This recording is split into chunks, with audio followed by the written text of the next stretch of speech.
Hey y'all, welcome to Where is the Love? What's good, good people? I am one of the hosts. I am Stephanie Hawkenholm. And I am Adisa Malik, formerly known as Gene Williams. Good to see y'all. Peace and love. We're excited to be back. So today we're going to be talking about learning to receive love without fear and what happens when love is offered, but your body expects harm. So go ahead and welcome him in, Gene. Hey, hey. So, so why is love so hard to receive? So welcome back to, as she said, welcome back to Where's the Love? Today we're talking about something many people don't know how to name. Why love feels uncomfortable after trauma. Uh, why kindness can feel suspicious. And why some people pull away not because they don't want love, but because they've never felt safe receiving it. And feeling safe in a relationship is a major thing. So, for a lot of people, love came with conditions: affection followed by withdrawal, praise followed by criticism. So, the nervous system learned love doesn't last, which means when healthy love shows up, the body braces instead of opens. And before we go any further, we didn't tell the people where they can watch us from. We just jumped Sure right did. into We the went right show. into that. We got right in there. We said, play. We going in. Let's go. Let's go. Gotta get in there. All right. So you can join us. You can join us in a number of places. You can join us on YouTube channels, Love Misunderstood Institute or Premier Fitness 0210. You can also watch us on Roku. We're on TV right now. Roku and Amazon Fire. No, Amazon Fire. Is that right? Yes. It's been Yes. so doggone long. Roku and Amazon Fire. Ooh, we shame, shame, shame. GOD TV. Shame, shame, shame. I don't want to go to Mexico no more, more, more. Is a bit. Oh, sorry. So when you go to Roku or Amazon Fire, all you have to do is search PODTV space LIVE, and you can watch us live only while we're airing the show or if it's a replay. So welcome, and watch us on TV. Um, and I don't have nothing else to say. Just welcome and thank you for joining us. Yeah, So let's move forward with this conversation. Again, for if you sure. didn't catch the first part, we're talking about why love is hard to receive and then learning to receive love without fear. So let's move forward. Right. So yeah, it's difficult, especially after like a traumatic relationship where there's, intentional love bombing and things of that nature, where they shower you with love and affection and attention until they get what they want, and then they withdraw that attention and energy because now they got what they wanted. So now you're in their web. It's a very unfortunate part of relationships with a person with narcissistic uh, personality disorder or just a manipulative person. Yep. So many people confuse intensity with love because intensity feels familiar, ups and downs, emotional highs and lows. But healthy love is consistent, predictable, and that can feel boring or even scary at first. I actually had a conversation with Danica the other day about boring. Now we want to talk about it in this context, but I mean in a relationship, being able to uh, rest in knowing that this person is consistent and solid, you know, like that is a beautiful thing. It's unfortunate that we've been taught that drama and trauma and chaos is how love is supposed to look. It doesn't have to look like that. Real love is actually peaceful. Right. You can be yourself wholeheartedly, be loved unconditionally, you know. I mean, obviously with boundaries, because I mean, if you mess up too many times on the same thing, we got an issue, player. We Right. got an issue. And so But I you want to know, go ahead. go ahead. No, you No, go ahead. I'm So done. Go ahead. I just wanted to say that love can be scary because of all the things that you experience, and some of what you just touched on. If it's not honesty, if it's not an honest relationship, a true relationship, no matter what kind of relationship it doesn't have to just be an intimate relationship. It can be with family members or coworkers or neighbors, um, Right. anybody. you know um, Love is fine until you do something or say something that I can't trust you. Now I gotta watch you. I feel Right. like I gotta watch you because I don't know how you come in. If you come in with honesty and truth, or if you come in with falsehood and lies. So now that's how I'm gonna be looking at you. But real love is peaceful. You said that real love feels peaceful. It feels there's balance. We know how to balance real love.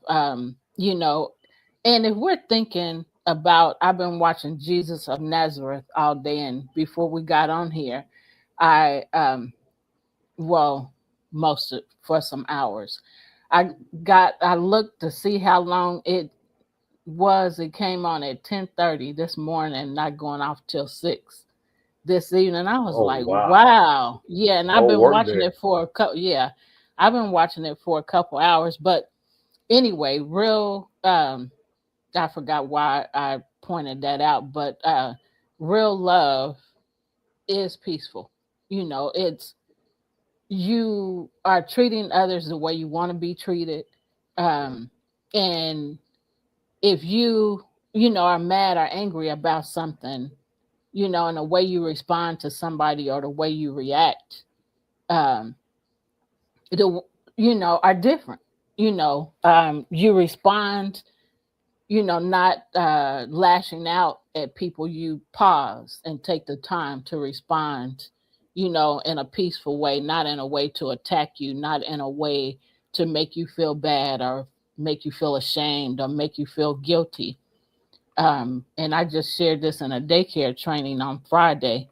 Some of what I just said, it's we when we really care about each other, we don't have to watch out, be on watch or on guard because I don't know how you coming, And if you do come to me in a way, if you react to me, um, to what I'm doing, you're gonna yell at me or cuss me out or make me feel ashamed or make me feel guilty. And when you do all that, I'm not talking. I'm not talking to you. I can't trust you. I don't feel safe with you. Um, and in order for me to know that that you really love me, I feel I got to feel safe with you. I got to be able to trust you. um so I just wanted to add that. Kind of went Yeah. back into Friday's teaching. But you want to add anything? Yeah, for sure. I was gonna say the unfortunate thing about, like, again, being formally in a tense um relationship where communication was not a good, was not good. Like, it makes you uh, guarded, you know. It's just in a situation where you have a person who's genuinely there to love you, unconditionally, treat treat you with the proper respect. Um, and like I said, just going back to love unconditionally. Um, it's it's um it's just it's a process. It's a process. I will speak from, going from the relationship with the person, who I was with last, going into this relationship, like, my new partner, new wife, we both have like we went through a period of being afraid of Yep. accepting love and looking at love like, can I trust? Is this a setup? You know what I mean? Yep. Or something along those lines. Like, and we had to over time realize that we both have each other's best intentions in mind. Um, so and that again, that's what I love about the relationship that we have. We both went through our stuff. We had fallouts. You know a little bit about some of them. Yeah. Um, we had those fallouts, and then we were able to come back to or have a come to Jesus moment and talk the stuff out like two adults who Yeah. have been traumatized by other relationships and realize that that whole drama that we just experienced really had nothing to do with the two of us. It was Yep. us tuning into past trauma and feeling triggered, Yep. and then we lash out at each other. So once you Yep. realize that the person that you're with, and this could be again, like you said, it doesn't have to be a romantic relationship. It could Yep. be a friendship, could be a business partnership. There's levels and layers to relationships. Um, but just having, like I said, the ability to talk, uh, Go ahead. I'm um, sorry. yeah, just being able to talk to whoever you're in a relationship with, openly and freely, and in a loving way, with and things are handled constructively, then it helps um, you to feel more comfortable, you to settle in to the knowledge that this is a relationship that's genuinely loving, Yeah. you know. Um, and but it's a process. Don't expect to go from a traumatic, abusive relationship uh, smoothly into a calm, peaceful, loving relationship because you're gonna have those. You got muscle memory. You Right. got muscle memory. You got cell memory from what happened before in the last relationship. And so when things seem peaceful, like they would I know for me, in the old relationship, like when things got quiet, I'm like, The peace before the something major storm. about it. You're right, exactly. Exactly how I felt. I'm waiting for the other shoe to drop, like, she been too calm for these Yeah. last few days. Something hell is about to come upon us. Yep. Watch out for it. It may Yep. be fire in the sky. No Yep. more water, the fire next time.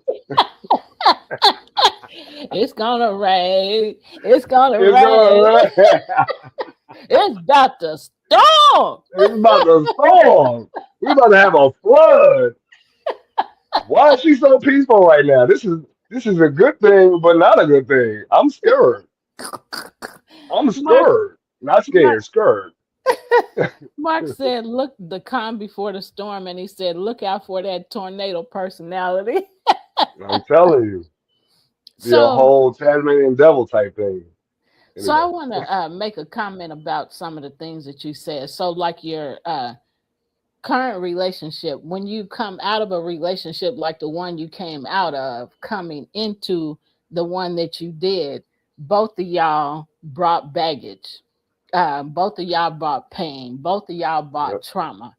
Um, yep, and thanks be to God, y'all, started recognizing what was happening. I'm triggered, and so you don't even really know, what you just did to me, hmm brought back my past. And right, so, I'm lashing out at you and attacking you because of something that happened before you, right, and so to be able to sit down and to talk about that and look at it, and some of the shows you shared, how y'all are able to talk about things, and okay, well, I I know you need peace right now, or maybe not saying peace. I know you need time right now, so I'm here for you. When right, you need me. So, and just backing off and giving that person the space. So, right, I'm really thankful that y'all have learned how to do that, and that's something that we all have to learn how to do in relationships in order to move forward. We can't Right. move forward carrying that baggage, and we're going to bring baggage because it's just a part of us. But it's a, Right. being aware that's what's happening. I'm triggered because I brought baggage because this used to happen in the last relationship or in another relationship, and it really hurt, and I never did get healed from that. So here I am bringing this to you, and you have no idea, what you just said or what you just did. Um, Yeah. and so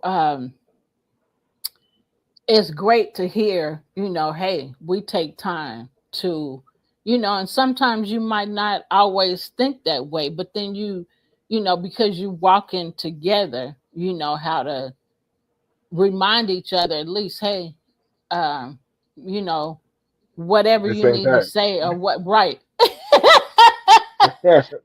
This ain't And that. right. And so to be able to move forward from that point, right? Because then at that point, you like, hey, I'm bringing it to your attention what you're doing or what you just did or what you just said. So now Right. that I brought it to your attention, what you gonna do with it? And Yep. so that's really big because you're helping that person to acknowledge, you know, what they did or what they said, and Right. to get, let's, we off track, let's get it back together because we ain't going in the same direction, we going in separate directions right now. Right. um you want to add something? No, I mean, like I agree. Just the loving reminders that, like I said, this ain't that, but more in detail. Like, I understand that you're triggered by. Yeah, I apologize that I triggered you. It was not intentional. Um, and what you experience with the other person is not what you're experiencing now. You may feel like you are, but what I mean, just like having the ability to sit down and again talk about, where you are, what you feel, why you feel the way you feel, and then coming to a resolve, like understanding, okay, yeah, it may have felt like that thing that I experienced before, but it wasn't that. Right. But it did trigger me, Yeah. and having that recognition, which means to re-know. The word recognize is recognize. Yeah. You know, so again is the prefix, and cognize is to know. So Yeah. re-knowing that this is why I feel this way or why this triggered me this way. Reminding your partner or whoever it is that this is why, and then you are able to be like, okay, you know what? Yeah, that had nothing to do with that other situation. Yeah. So I apologize for my reaction, Right. and then and That's man, I'm telling big. you, yeah, that's That's big. major. Yeah. And being able to do that, just like I messed up. I messed up. I felt something that I felt was true in the moment. Like there's something that I hear a lot that I don't agree with. Perception is reality. I don't believe that at all. Like you may perceive something to be true, but if it's not true, it's not true. To me, there's factual and then how you feel. Now, you may feel something and it may make it real to you, but it's not the reality of the whole. Yeah. Um, and we get caught up on how you perceive something to be truth. Just because you perceive it to be truth, it's like you could see. Oh, I'm giving a hilarious analogy. Um, did you see the niggas post about the possum in the house? Uh-uh. Uh-uh. Was it really a So possum in the house? yeah, yeah, yeah. There's a possum in the house. So I was getting ready for work, and and so I'm like I said, I'm getting ready for work, and I hear her screaming, "Oh my God, it's a rat!" And then I heard her voice. She was screaming and going the other way, and I'm like, "Babe, what's going on? Babe, what's up?" "There's a rat!" And I hear this going at a distance. She sounded like Kevin McAllister from from Home Alone. So she was like, "It's a big rat! It's a big rat!" I came out the room and I was standing in the area where this possum was, and I didn't see it. And then I eventually like I walked up the hallway and came back, and I saw it in the corner, and I was like, "That's a baby. That's a baby," and it was so cute. It's a little cute possum. So What in maybe the this might. world? Ain't I none of love them animals. cute. Okay, no, this one was he was cute. So anyway, I saw him, and I like kind of led it to the living room, and then picked it up with a towel and took it outside. But the perception was that it was a huge rat, and when I got it, it was a little bitty. I mean, it was like about this big with a long tail, you know, and it was cute. And the little thing hissed at me, and I was like, "Man, I'll beat you down. Calm yourself down." He's like, "I was like, go this way," and I pointed to the possum, and then went toward the door. What in the you animal whisperer? But going back to what I said though, her perception was it was a huge rat, and she would not come back to tell me what was going on. So I had to figure out in the moment what was going on. But we perceive things as like when it comes to trauma in relationship, we perceive things to be bigger than they really are. We suffer more in our thoughts than Yeah, in reality. You know, how we judge, how we perceive the situation. Um, yep. and so coming to the realization, what you doing with my money? Sorry. Oh um, Lord. yeah, so we perceive things to be bigger than they are, and we suffer because of our perception of a thing, as Yeah, opposed to what's really happening. The yeah, suffering is all in the mind. yeah. Oh, You know, that's scary. with the possum, Yeah. Mm-mm. he was So cute. He was really cute. ain't nothing about the even the thought of it cute. If you see a But I'm baby now, like glad. grown, they ugly as hell. I mean, they ugly. I know. I They deep seen one. country ugly. I was at Daddy's house one time years ago, and I Yeah. think I was with Chris. But anyway, there was one on the walking on the um. It was outside on the porch, walking on the like banister kind of thing. I was like, Hmm. oh man. But Yeah. anyway, let's leave that They alone. grew up ugly. They grew up ugly. You keep going. I need to take a quick break. Okay. So Mark said a couple things here. Someone asked me online, do you want to deal with someone who has baggage, meaning kids? I asked him who doesn't have baggage, particularly at a certain age. Everybody don't have kids, Mark. You know that. If not kid baggage, at least personality baggage. People definitely have personality baggage. Definitely. Because, like we were talking about a little while ago, we all got stuff, that we still carrying around, whether by choice or, you know, by, it being brought back to our remembrance, by being triggered. Um, so we have to decide and choose when we're being triggered by something. Um, when something comes back to mind, we're being triggered. What are we going to do with it? Are we going to get angry and lash out at the person that didn't cause the injury? Or are we have a choice to stop and pause, before responding. So when we react, then that person, the other person more than likely is going to react to our reactions.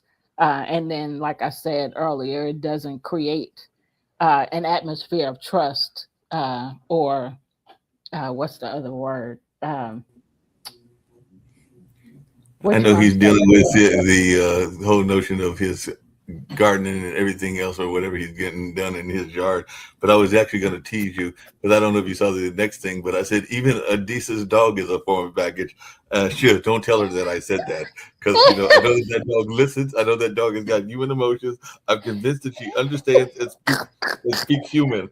I'm convinced that she even. I think that she does a critique session with Adisa after the show. So I think that she goes there and critiques Adisa after the show because I think that's one smart dog that Adisa has. But he can let me know what he thinks when he comes back. But to your other point about the possums, it's actually interesting y'all were talking about that because I had a former board member come by yesterday, and she used to be a board member at the cultural center that I work at, and she was talking about how she heard a scratch on her door and she just knew it was a mouse and everything. So she brought like her house person that takes a look at the house, and they couldn't find anything. They went through the area near her art studio because she's also a visual artist, and they couldn't find the mouse. They couldn't find what was causing the scratching and everything like that. So then she called the plumber in, and they took the whole wall. They think they cut through the wall and found it, everything.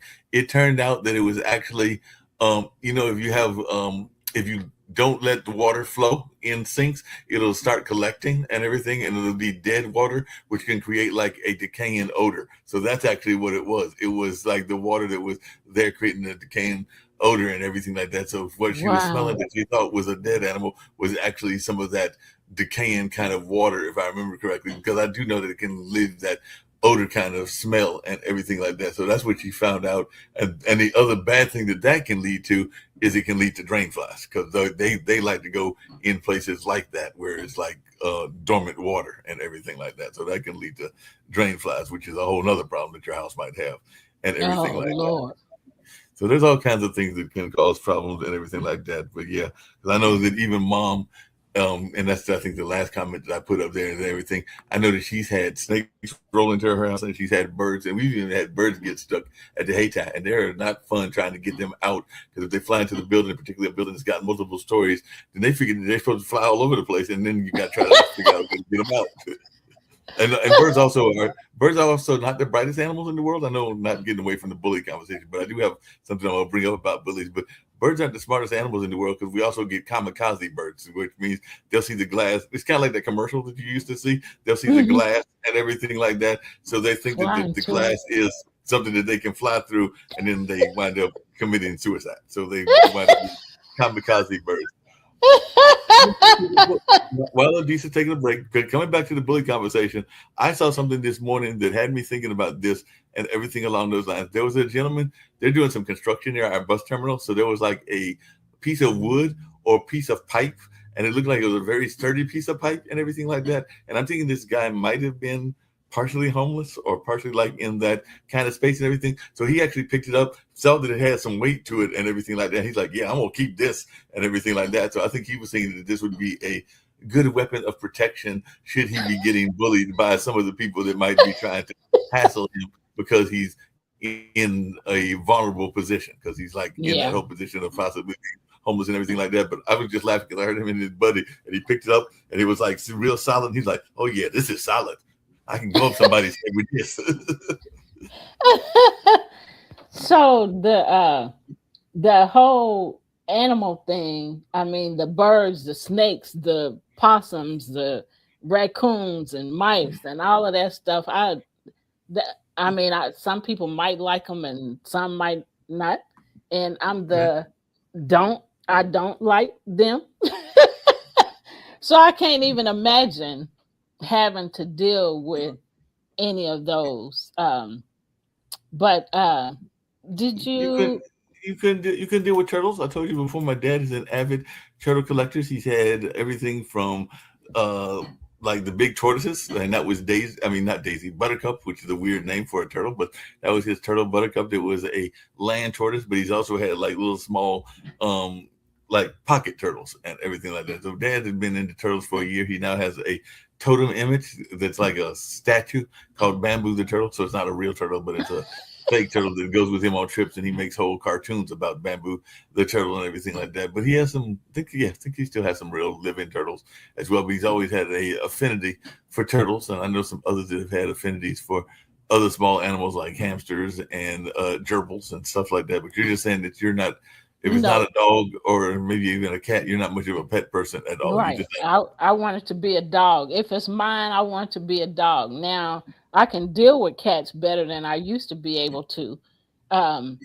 But my preference is dogs. Gotcha. But not trying to do any of the specialty animals like turtles No. I don't need none of that. And you know what? Talking about bullies make me think about when I first started hearing about dogs being called bullies. and that was on Instagram. And I used to, when I first, that was a few years back when I first started hearing it, and I was like, what in the world? How are, so anyway, that was There are just kind certain of mind animals that blowing. are bred to be bullies and everything like that. So I think that that's where that comes from. And I know some people that have some animals, and I'll mention a breed and everything like that that are bred to be fighters. So some people that have either Rottweilers or pit bulls, I think that that's where that conversation used to come from, because there are people that even breed them for dog fighting and everything Mhm. like that. So I think that that's partially where that conversation of animals being bullies and everything. But I've also seen, because I've had cats, I've seen cats be bullies and everything like that. There's a whole cartoon thing. If you look up Lex Scoop, I think is her name, but she's got like this running cartoon with these cat characters and everything like that. And one of them is a Spanish cat, and then there's a cat that's like, I think, an Italian mob cat and everything like that. But there's this whole cartoon series that she's put together, like a meme series and everything like that. And they were actually holding elections. But yeah, there's this whole notion of animals can be bullies too, because a lot of times they want to control their neighborhood, and that goes for Yeah, both. But both of the traditional pets, which is dogs and cats, because I do know some yeah. cats that are very much territorial. That's the word I was That's looking what I for. was getting ready to say too. The word I was getting ready to say, because they can be very territorial, especially dogs. I didn't know cats were that way, Cats but can be territorial too. Both of them can be territorial, and it's funny. I mean, part of what y'all talk about on this bullying show is relationships, and I do know that some of the cats and dogs can be very territorial, even to the point of, if you're in a relationship and they don't like the person, they will let the person know that they don't like them and everything yeah, like that. I've had some friends of mine that were. It was very clear that either their dog or their cat did not like the person that they were trying to talk to, and they kind of, I was joking about it with a diss and everything, but they did kind of like come up with this idea of, I don't like that person, so they got to go because I yeah. this is my house too, so they got to go. And I have seen that happen too. So, and even little kids, Mhm. they smart enough to, smart enough to know when somebody, ain't cool. Right? This ain't a good person. And so you No, might not know that until later, or find that out until later. Oh, that's why they were doing this, around this person, because they didn't like them. Um, no. or that person actually shows themselves, and then you're like, oh, I see. That's why my dog or cat, didn't like them or didn't Well, want like them you around. said, or even young children and teenagers and everything can pick up on people's. Friend of mine calls it energy and everything like that, Yeah, but they can pick up on that energy, and sometimes they don't like that energy, and they will squash whatever that negative energy is very quickly and everything like that. So yeah, I've seen that in my own relationships as well as relationships with that friends of mine have had. So yeah, kids can be very in tune and everything like that, yep, because I mean, and I think that we even become in tune with them, because I don't know how you were with your children when they were youngsters and everything like that, but I do know some parents that were judgmental of their kids, significant others, and everything like that. I'm very curious to see what is going to happen next year, because I don't know that he's had many dates. I'm sure he's had some, but I just don't know what the extent of them was. I'm close to my nephews. I'm not close enough to be in their business in that way and everything. But I do know yeah. that my oldest nephew, I've only got two, will be going off to college. He'll be actually going to Greensboro, which is a town near us and everything. So I'm really curious to see both what my brother and what my not so much my mother, their grandmother, but what my brother and their mother does, in the sense of keeping an eye on who they are dating, even though they're going to be independent as college kids and everything like that. And if they bring somebody to the house as a date on, say, next Thanksgiving, but that might be a little bit too soon. But let's say next Thanksgiving or next Christmas, I'll be curious to see what the family reaction is and everything like that. Because I do know that sometimes parents will be judgmental. We were talking about judgmental earlier, and sometimes parents will be judgmental, and you might have been judgmental with your kids as well. But this will be the first time that they would have gone off, because I don't remember them going off to camps that I remember and everything like that. So it'll be interesting to see how this college experience works out, and if he gets in the dating lane, what my brother and my former sister-in-law's attitudes are. Yeah, you're right. Parents can be judgmental as well. I tend to, um, and I'm like this with everybody though. Um, I tend to, I, when I have a relationship with anybody, Yeah. um, and so I'm okay with the relationship until I see, like I said earlier, something happen or you say something crazy or do something crazy, then I'm like, okay, let me just watch before I get in the full judgmental mode because, I can give this. you two, because I can give you two examples on my own life and everything. I know that there was a woman, speaking of bullying, that brought her past relationships into my relationship and everything like this. And this was decades ago, but I do remember that she brought some of that past judgment. And I think I've mentioned it on your show before, where it was the point that when we broke up, because she was thinking that I was looking at other people, even though I wasn't, and I was Yeah. in a public job just like I am now and everything. So I remember one time she literally told me to go back in the back and to go into a back office, which was our education office. And I, being naive, went ahead and did that. I think it might have been in my 30s, and maybe even, I don't think I was 40s at the time, but I went ahead and did that and everything like that. But I just remember one visiting mom, and she was living in Winston-Salem at the time, and she noticed that I was literally, I think we were going to like Lowe's or one of them kind of stores, and she noticed that I was literally looking at the ground because she had done that much of a number on me and everything like that, that I didn't realize that how much in my head that she had got. So mom was like, why are you looking at the ground? And that's when I realized what I was doing. And we had a nice, heartful conversation about that relationship and the toxicity of that relationship. And it wasn't that long a relationship. It was probably less than a year in that particular case. But just in that less than a year period, they did a number on my head and everything like that mom recognized. And this was probably some 25 years ago and everything like that. And a more recent one that I talked about even on another friend's podcast is I had somebody that was a little bit bold, because bullies can also be bold and everything like that. So she had come to visit, I want to say it's the house that mom lives in now and everything like that. And she was laying claim to our family property even before I put a wedding ring or thoughts of a wedding ring on her hand and everything like that. So I remember she had made a comment in mom's earshot. I think we were looking at pictures and everything like that. And she's like, this is going to be ours one day.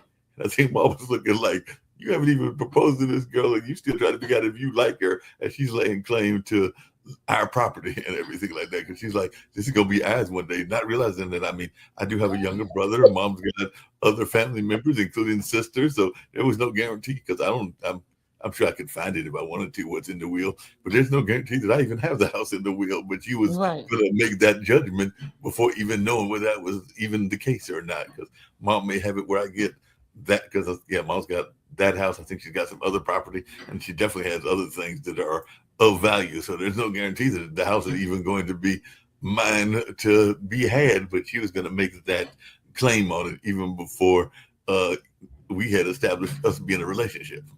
That's sad. So I was in a relationship similar to, and so I've heard you share both of those stories Mhm. about those relationships. And I was in a relationship after my kid's daddy, my Mhm. first husband. I was in a relationship and he was abusive like that. And I didn't know, what it was. And I hadn't been in a relationship like that. So it was just weird. But I mean, we would go places and I was looking down all the time Mhm. because, when we would get back home, he wouldn't say anything to me in public. But like we went clubbing quite a bit, and he was a DJ uh, too. And so we would go back home and he would push me, and he would push me hard, as soon as we got out of the vehicle, push me hard enough to where I would fall. And then so one I'm getting up and he's up on me again, pushing me down again. And so that's something that he did, because he was so insecure. Um, and he even did it. He was living with his mom. Mhm. And he even did it at her house, one time we were out in the front yard. And then this is crazy because I've been thinking because I've been thinking about this. I've thought about this a few times recently, and I don't even know. Remember, I was driving, and it made me think about when I got a new car.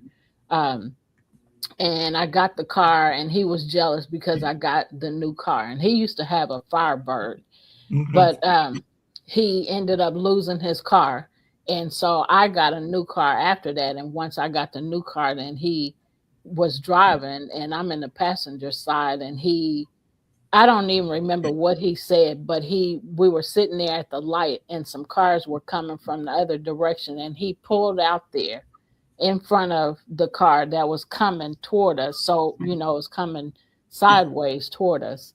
He pulled out there in the traffic and just sat there. And I was thankful that the car didn't hit us. But after that, and some other stuff happened. But after that, I was like, this dude is crazy. Yeah, sometimes that craziness, you don't know what's going to happen to you because Mhm. because I think I may have mentioned it before, but I don't mention it often. But I knew one of those relationships. I think it's the one I was talking about with the situation with me looking down and their jealousy and everything like that. But I do know that they basically things can trigger you that can get you to snap and everything like that. So I do know Mhm. that I had I won't say a psychotic break snap, but definitely it triggered me probably to say some stupid stuff, and I don't even remember what I said and everything like that. But if somebody, because you don't know whether it's loaded or not, but if you're in a relationship and somebody pulls out a gun, there's no telling what you might say. Because I do remember that happening in that toxic relationship as well. Because I think they were upset, and like I said, I think it came out from around the corner from the mattress, and I'm going like, I don't know if that gun's loaded or not loaded, but and I probably said something very off the wall and everything like Yeah. that. I was just trying to get myself out of that situation, so I don't even know what I said, but it's probably something very off the wall just to try to get them to get me out of that situation. So after that, did you continue? That was the last straw. After that, Okay, after that good. incident, I mean, that was right before the trauma of the us talking and them wanting. I should have left after the periods of the situation with the toxicity and me looking down. I should have left at that point, but the gun incident was the final straw, and that's when I left. I've left twice in toxic situations. In that situation, another time in another relationship, somebody threw something at me. I think it was either an iron or a plate. It was something they Oh threw my and goodness. at me. So both of those, whether it was the gun or it was the it might have even been a shoe, whether it was a shoe or something being thrown at me, and definitely the weapon. I was like, no, I'm out. I'm not putting my life in danger. I mean, I like a lot of things in life, and one thing that I definitely like is life. It's a very precious gift, and we never know when it's going to end because we all Right. have a beginning date and an end date. And what we do with that dash in between is what I've always heard is the important part and everything. But I don't believe in putting yourself in harm's danger and everything like that. So once I saw that I was in harm's danger, I'm like, no, I'm out. Yeah. And the thing about those kind of relationships now is those kind of relationships can um, end in death quickly or Oh yeah. end in somebody being hurt quickly, especially now. You know, things were always there. This mental health thing, Hmm. has always been going on, but now that it's spoken about more and taught about more, um, like the relationships that we were just talking about, those people had mental health issues. Why Hmm. would you do? I mean, so now because I'm more aware of it and I've learned about it and I see it more. I mean, we see it so often, in the news and just in the city and just hearing people talking about things, that are Hmm. going on and that has happened.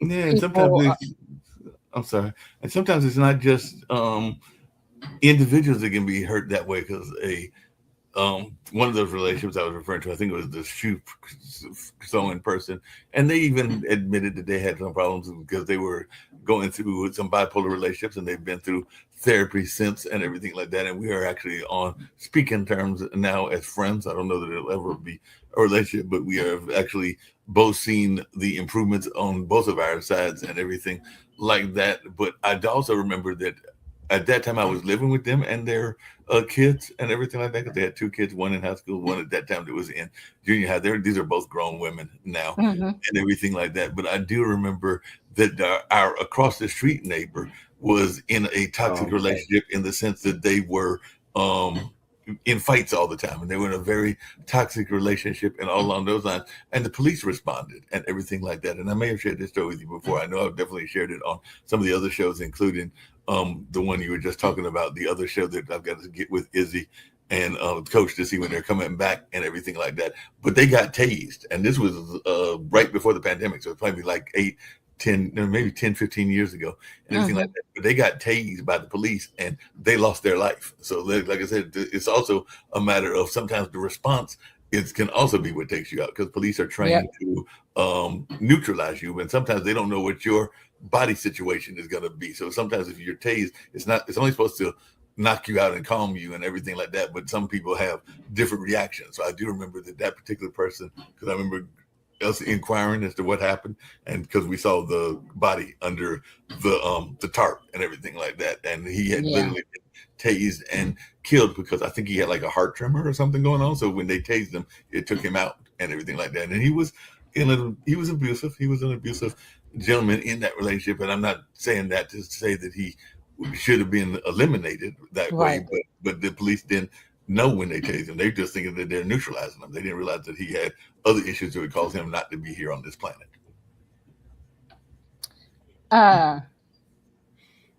Maybe, can you hear me, Gene? Yes. Sorry about all that. I'll let y'all get back to the show. I'm sorry if I got into the sidetrack. No, I wanted you, that was good. I appreciate you coming in. It's just that Gene can't hear you for some reason, but he can hear me, so we'll just continue. So thanks for jumping in, Mark, and having the conversation with me. Yeah, definitely. Because that needed to be said. So I don't know how much you heard. You want me to go forward? Because we were talking about relationships, being in relationships where people, have been bullied, being in abusive relationships, basically with people that have mental health issues, but we didn't know that, then we just, knew we were being abused and maybe not even thinking of it as abuse back then, but we knew that, it wasn't right. Yeah. Yeah. I mean, for sure. I definitely, have experience with that. Because I don't know if I told you, but you know who said that she was diagnosed as bipolar by her doctor, but then she also simultaneously said that she was like, I don't want to take medicine. I'm just going to exercise to help myself, balance out stuff. And she said her doctor, commended her for that. And it's like bipolar mania disorder is not uh, solved or done away with by exercise. It Right. helps. It Yeah. helps, but there's a chemical imbalance Right. in the brain and in the Yep. body that causes bipolar mania disorder. So you Yep. need medication. Yep. So I think, and, as we know, people with personality disorders tend to, especially narcissistic personality disorder, tend to lie. They tell half truths. They tell half truths. They give you some fact, and then they add a lie to it to make the lie go beyond your subconscious mind. There's Yeah. some truth given here, like for I don't know if I told you what happened. Well, I'll talk about that later. Um, 2 weeks ago. was it 2 weeks? Talking about the call? Yeah. Okay. So yeah, there was like, with the lie, there was a partial truth told, a truth told there, and then and a lie added to the back end. And that's how they do it. They load it up with truth on the front. They load it up with some semblance of truth on the front end and backload it with BS to make it sink and make it anchor. Um, And but yeah, so what ended up in that particular situation, I'm listening to you. I'm just meeting you, but I'm listening to you, and I can tell that you're not, that just you making up some stuff. right. So, uh, Yeah, exactly. Yeah, if there was more after that, I don't know about it. Um, Nah, there's no more. I'm still waiting on a call back to see, what the okay, next step is. okay. But yeah, Yeah, yeah. so when things like that happen, and we were talking about learning to love without fear. And so what we've been sharing is loving people, and it also the relationship being full of fear. And Yeah, so that's right. what Mark and I have been talking about. And so if you want to add something else, let me know. So sometimes people say I don't need anyone, but what they're really saying is I don't trust what love costs. Receiving love requires vulnerability, and vulnerability Mhm. feels dangerous when you've been hurt. So people self-protect by staying guarded. Uh, So let me know when you're okay, ready. gotcha. All right, so yeah, receiving love is a skill. It's learned slowly. Like all skills are learned slowly with consistency over time. Uh, Yep. it's learned slowly through safe people, clear boundaries, and allowing kindness without over explaining or earning it. Love does not need to be proven to be real. So let's talk about some times in relationships that we've had that didn't prove to be a real love. Um, and how does that make you feel? So, ladies first, ladies first, ladies. All single ladies, all single ladies. So like in what I shared about the relationship that I was in, I wasn't safe, and what Mark shared, he wasn't safe. But we stayed in the relationship for whatever length of time we did after finding out, that the relationship, wasn't safe, or we left, um, Yes, ma'am. depending on what actually happened, the extreme to what happened. So it's so hard to believe that love is real when things, like when real love comes after that. And so going back to the beginning of the conversation, talking about, you know, um, you and Danica, for example, and the things that y'all experienced in the past, and then coming together and then having to learn how to decipher, you know, um, things that were happening. And okay, this didn't really happen because of you. I'm just triggered because of, something, in the past. Right. It's really hard to love, but then something that I want to say that she said to me one time, uh and it was said to me a few weeks ago when I was traveling, Hmm. and I don't remember the whole thing, but I just remember her saying these words. She said, "Oh, he's easy to love." And so Yeah. somebody said that to me. Yeah. We were talking, having a conversation, and they said, "Oh, you're easy to love." And I was like, wow. And so it took me back to hearing Danica say that, about you, because Yeah. I never heard nobody say that before.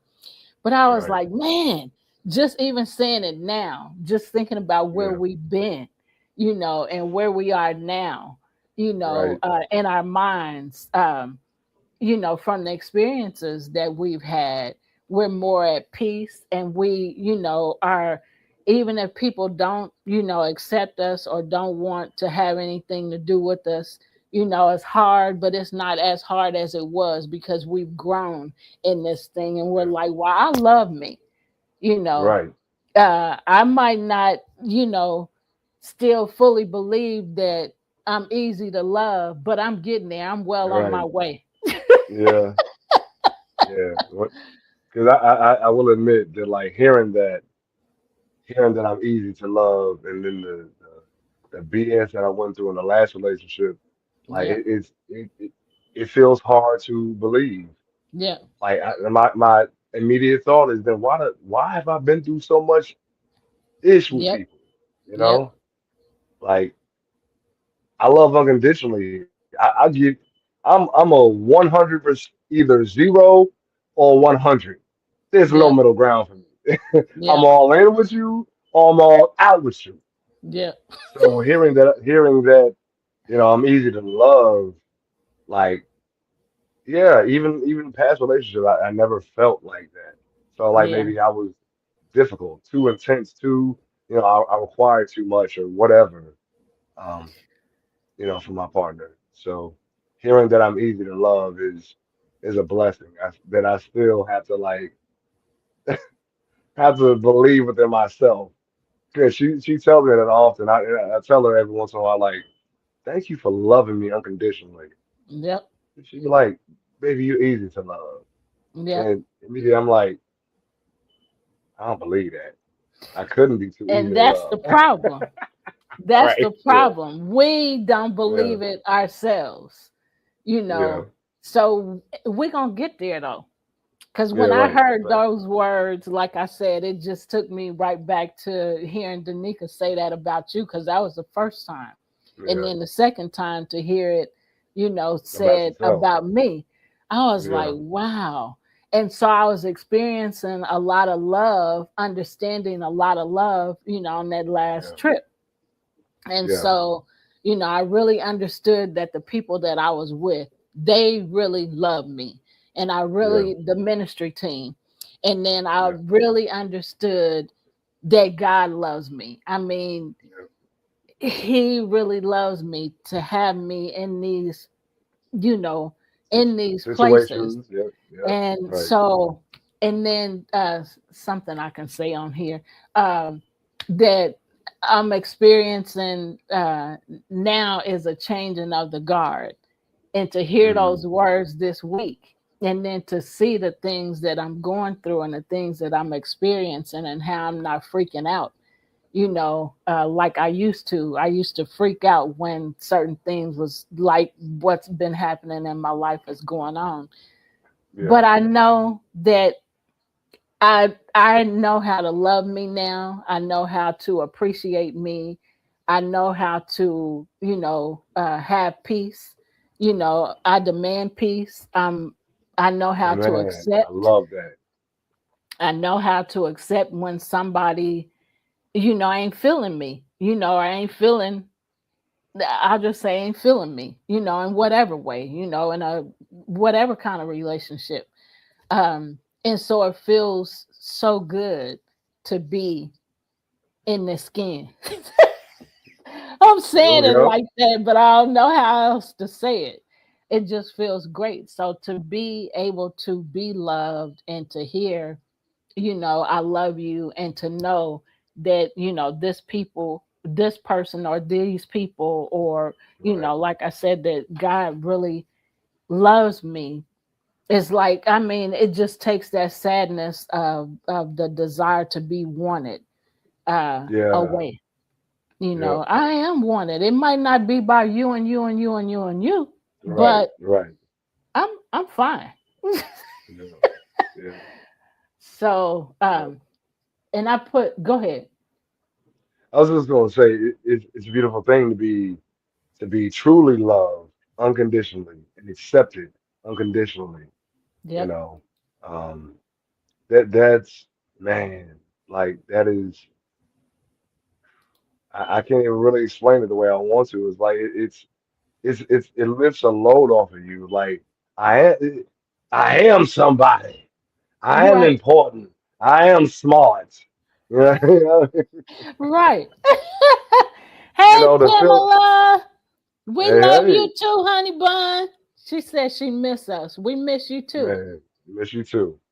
Hell yeah. Man, it is difficult to come to terms with that, but it's a blessing that is like the next goal, to accept that you are easy to love and Yep. continue being the high vibrational, loving, supportive, authentic, genuine person that you are. Yep. I tell people all the time, man, like I've come to terms with a certain thing about myself. Like I'm who I am. I I don't have the capacity anymore Yeah, we miss you too. I don't have the capacity to fake or perform to Right. be acceptable by people, Right. and sometimes that feels lonely Yeah. because you feel like you have to be on guard. You know, you're so used to being crapped on Yep. that you look at everybody like, okay, I'm gonna do this, but how you gonna react? You know what I mean? So it's a process, and I think we should always, like they say in the streets, keep your head on the swivel. Yep. Like do that relationally, do that with business. Um, it's important that that you stay vigilant about protecting your own heart, your own Yep. peace of mind, Yep. because ain't nobody gonna do that for you. Right. You're the Nobody. you right. You are the author and the finisher of your own peace of mind. Yep. It's no one else's job. Yep. No one else's job. What's You up, y'all Mom? are What's wrapping up? up and everything like that, getting ready to wrap up, and I saw that and I can't everything. hear you. But you still can't hear me? You can hear me, can't you? I can hear you. Okay, Okay. so you can hear me, but he can't hear me and everything like that. But just really quickly in that same line, because we got another show coming up at 8 o'clock that'll be in that similar space, but not just loving yourself at the time of health and everything like that, but also in sickness. Because I know that the young lady, Shanice Cradle, who does a show called Dream Stocks, but she is a cancer survivor and all along those lines. So sometimes it's also, I know that they talk about in relationships, in sickness and in health and everything like that. And she's a single mother and all along those lines. But I do know that she's gone through some hard times. And I think she's even been in some abusive relationships in the past and everything like that. But a part of that loving yourself is even loving yourself when the doctors and other folks have told you that you're supposed to be gone. Because I think that they told her she should have been gone like some months ago. But she has that love of life, love of wanting to be still there for her kids and to some goals that she wants to still achieve, including some goals here on the television land and everything like that. But she's got that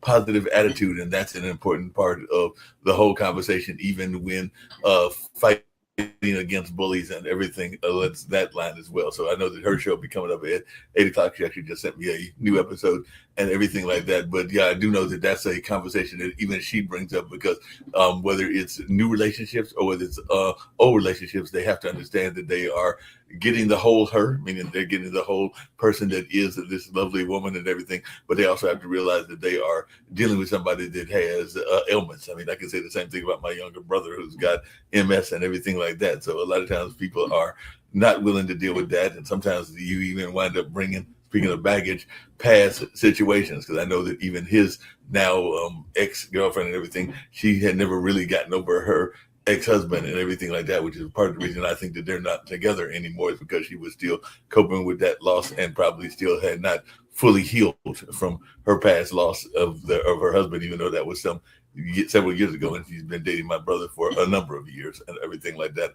But yeah, I'm just saying that the part of that healing is also the health, because I know Gene's very much into the health space, but there's that health healing as well, which is very important also. Yep. Yep. So true. Thank you for sharing. Y'all, we are at the end of our show. And we will see y'all next Sunday at 5 p.m. Central Standard Time. Thank you for joining us. Thank you, Pamela, for joining us and for sharing. She said, love is the key that unlocks the soul. Right on. Show enough Hey, is. right on. Right. What All you right, y'all. said, what you said. All right, y'all. Take care. We send you peace. We send you I love. like this other thing that Take she said care. too. She said, "You said it's so true. I will always be who I am at all times." So I like that quote from Pam too. Yep. Yep. All right, y'all. Take care. See you next week. See you next week.